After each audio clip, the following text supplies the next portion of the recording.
Corona का नया variant BF7 अब सभी तरफ उसी की चर्चा है। न्यूज चैनल देख लो, सोशल मीडिया देख लो, सब जगह पे इतनी चर्चा हो रही है कि एक डर का और भय का माहौल बन गया है।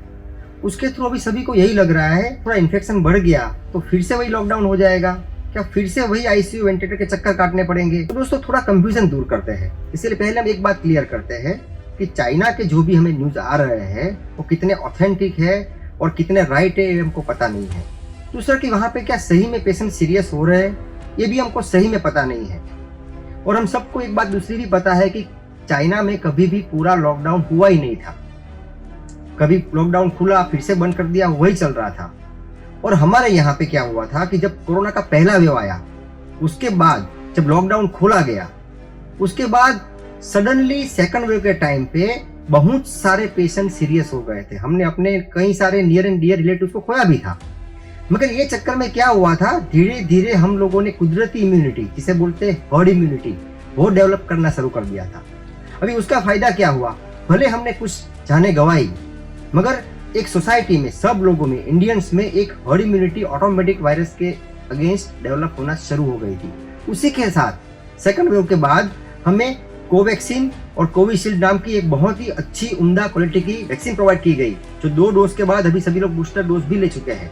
उसके थ्रू कुदरती इम्यूनिटी के साथ अभी हमने आर्टिफिशियल इम्यूनिटी भी डेवलप कर ली है। जब ये दोनों इम्यूनिटी को साथ में लेते हैं तो उसे बोलते हैं hybrid immunity. Most of the Indians have developed hybrid immunity. हमें हाइब्रिड इम्यूनिटी आ गई है। अब उसके थ्रू अब कोरोना का वायरस कितना भी म्यूटेट हो जाए, कितना भी नया वेरिएंट आए, फिर भी हम ज़्यादा सीरियस नहीं हो गए। उसकी एक मिसाल आपको देता हूँ कि बहुत साल पहले जब ये ओरी अछबड़ा जिसे बोलते हैं मीजल्स एंड चिकन पॉक्स, जब उसकी वैक्सीन नहीं थी तब बहुत सारे बच्चे काफ़ी बीमार होते थे ये रोग की वजह से। मगर उसके बाद वैक्सीन इन्वेंशन हो गया और सारे अभी हेल्थ प्रोग्राम में उसकी वैक्सीन कंपलसरी बच्चों को दी जाती है। उसके थ्रू उसकी नेचुरल इम्यूनिटी बनते बनते साथ में हमने उसकी आर्टिफिशियल इम्यूनिटी भी डेवलप कर ली है।